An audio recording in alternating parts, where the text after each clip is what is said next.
Anthony, c'est le salon automobile de Détroit. On va donc parler des voitures du futur, notamment de celles qui vont bientôt se conduire vers nous.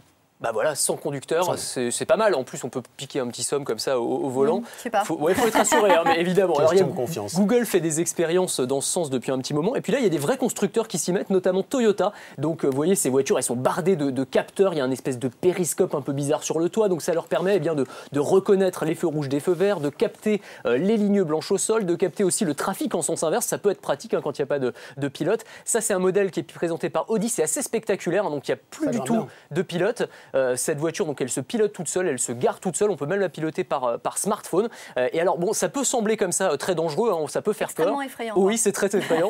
On n'a pas forcément envie de s'asseoir à la place du passager. En réalité, c'est plus sûr que les voitures traditionnelles. Sur des centaines de milliers d'heures de tests, un accident et il a été causé par un humain. Sauf que les tests, ils ont été faits sur des voitures, elles sont toutes seules, quoi. Mettez-les sur l'heure de pointe sur l'autoroute. À Lyon, sur la neige.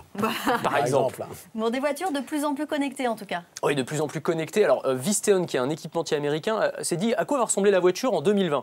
Ben voilà, on pourra l'ouvrir et la fermer avec son smartphone. J'allais dire, c'est un vélo en fait qu'on voyait. Oui, c'est ça. Et donc le monsieur dessus avec son smartphone. Et puis il y a des écrans partout, surtout. On pourra même faire son shopping. Regardez, vous avez un écran sur le volant et la voiture capte une pub et d'un clic, eh bien, vous achetez le produit à partir de votre volant. Des écrans à la place du rétroviseur. Enfin bon, on se demande même quand est-ce qu'on regarde la route, quoi. Au final, ça peut là encore faire peur, mais ce sera ça la voiture du futur, ultra connectée. Des voitures électriques qui vont se recharger mais sans fil. Oui, à induction. Alors, c'est comme les derniers téléphones portables, ils se chargent sans contact et par induction. Et là, c'est Qualcomm, donc un géant du mobile, justement, qui a présenté cette innovation-là. Donc, vous avez des capteurs sous la route ou sous les places de parking, des émetteurs, plutôt des capteurs sous les sièges des voitures. Et donc, il y a un transfert d'énergie entre les deux. Et on peut imaginer que demain, eh bien, voilà, on roulera et la voiture se rechargera toute seule. Il n'y aura plus besoin de fil, il n'y aura plus besoin de pompe à essence, évidemment, plus besoin de batterie. Ce sera assez spectaculaire, là encore. La voiture qui vole. Ah bah voilà, on en rêve tous. Moi j'avais l'impression de m'être fait avoir quand on est passé aux années 2000.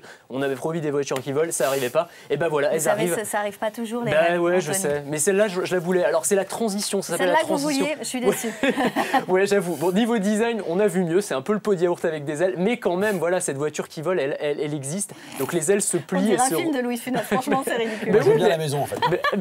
Ouais, et puis alors attendez, parce que c'est pas donné non plus. Hein. Elle coûte 200 000 € quand même cette voiture. Donc je vous voilà. la laisse. Vous pouvez choisir, vous pouvez acheter une Ferrari à la place pour On le dirait une compression de César qui se déplie. C'est sympa. Merci Anthony. Merci Anthony.